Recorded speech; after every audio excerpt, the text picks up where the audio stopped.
Olá! Vamos mergulhar hoje no universo dos dados relacionais e entender como a nuvem do Microsoft Azure nos ajuda a organizar tudo isso. Se você já se perguntou como as grandes empresas conseguem lidar com verdadeiras montanhas de informação, você veio ao lugar certo. Bom, vamos começar com a pergunta que está na tela. E ela é a grande questão, né? Como a gente coloca ordem em um universo de dados que, por natureza, é caótico?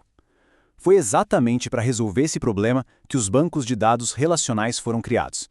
A ideia é trazer estrutura e eficiência para lidar com quantidades enormes de informação. Então, aqui está o nosso roteiro de hoje. A gente vai começar com o básico, os fundamentos. Depois, vamos ver a arte de organizar esses dados. E, por fim, vamos entender como escolher as ferramentas certas lá na nuvem do Azure. Vamos nessa? Ok, vamos começar pelo começo. Para construir qualquer coisa, a gente precisa de um bom alicerce. Então, nesta primeira parte, vamos firmar os conceitos principais dos dados relacionais, que são as tabelas, as linhas e as colunas. A peça central de um banco de dados relacional é a tabela. Pensa nela como se fosse uma planilha, só que com superpoderes. Cada tabela é dedicada a organizar um tipo específico de informação, como uma lista de todos os clientes ou um catálogo completo de produtos.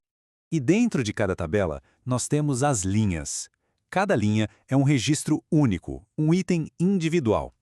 Então, se a tabela é a nossa lista de clientes, uma única linha vai ter todas as informações de um cliente específico.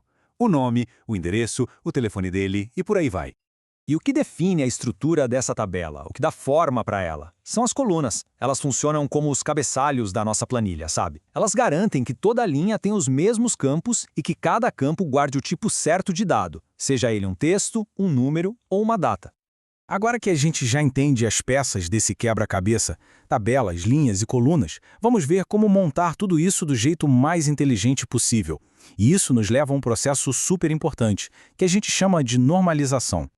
A normalização é basicamente a arte de organizar as tabelas para evitar dor de cabeça no futuro. O processo segue esses 4 passos que estão aí na tela para garantir que os dados não se repitam à toa, o que torna o sistema todo mais eficiente e, principalmente, mais confiável. Imagina só o caos que seria ter que atualizar o endereço de um cliente em, 100 lugares diferentes toda vez que ele se muda. A normalização resolve isso. E o ponto-chave é esse. Separando as informações direitinho, se um cliente muda de endereço, a gente só precisa ir lá e atualizar um único lugar. Simples assim. Isso evita a duplicação e torna tudo mais seguro. Ok, nossos dados estão todos organizados, bonitinhos. Mas como a gente conversa com eles? Como a gente faz perguntas e obtém respostas? A resposta é o SQL, a linguagem de consulta estruturada. Pensa nele como o idioma universal dos bancos de dados relacionais. O SQL tem tipo uns departamentos para tarefas diferentes. O DDL é a parte de engenharia que constrói a estrutura, como criar uma tabela nova. O DML é o pessoal da operação, que manipula os dados no dia a dia, buscando, inserindo ou apagando informações. E o DCL é o segurança, que controla quem pode ver e fazer o quê. De todos os comandos que existem, o select é sem dúvida o mais famoso e o mais usado. Ele funciona como um filtro super poderoso que permite a gente pescar, lá dentro das tabelas, exatamente os dados específicos que a gente precisa. E para que essa pescaria de dados seja bem rápida, a gente usa ferramentas como os índices. A analogia do slide é simplesmente perfeita. Um índice num banco de dados funciona exatamente como o índice remissivo no final de um livro. Em vez de folhear o livro inteiro, você vai direto na página certa. Bom, com toda essa base teórica na bagagem, chegou a hora de ir para a prática. Vamos levar nossos bancos de dados para a nuvem e dar uma olhada nos serviços superpoderosos que o Azure oferece para a gente. No mundo da nuvem, as opções se dividem de forma geral em 2 categorias. A primeira é a infraestrutura como serviço, ou IaaS. Aqui, você tem controle total, mas também tem toda a responsabilidade de gerenciar o servidor. A segunda é a plataforma como serviço, ou PaaS, onde o provedor de nuvem, no caso o Azure, cuida da parte mais pesada, oferecendo muito mais automação.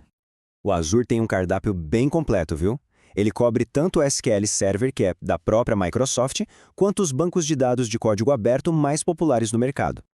Com tantas opções na mesa, vem a pergunta de $1 milhão. Qual serviço é o melhor para o meu projeto? É exatamente isso que a gente vai descobrir nesta última parte. O legal dessa tabela é que ela resume tudo de um jeito bem claro. De um lado, a gente tem o SQL numa máquina virtual, que te dá controle total, mas também responsabilidade total. No outro extremo, tem o banco de dados SQL do Azure, que é totalmente gerenciado, super conveniente, e ali no meio a instância gerenciada que oferece um ótimo equilíbrio entre os dois mundos. E é sempre bom lembrar que o Azure não vive só no mundo da Microsoft. Para aquelas aplicações que já usam bancos de dados de código aberto, como o MySQL ou PostgreSQL, o Azure oferece serviços dedicados e totalmente gerenciados, o que torna a mudança para a nuvem um processo muito mais tranquilo. E quando o assunto é confiabilidade, a coisa fica séria. As ofertas PaaS, como a gente vê no gráfico, dão garantias de que o seu banco de dados vai estar no ar praticamente o tempo todo.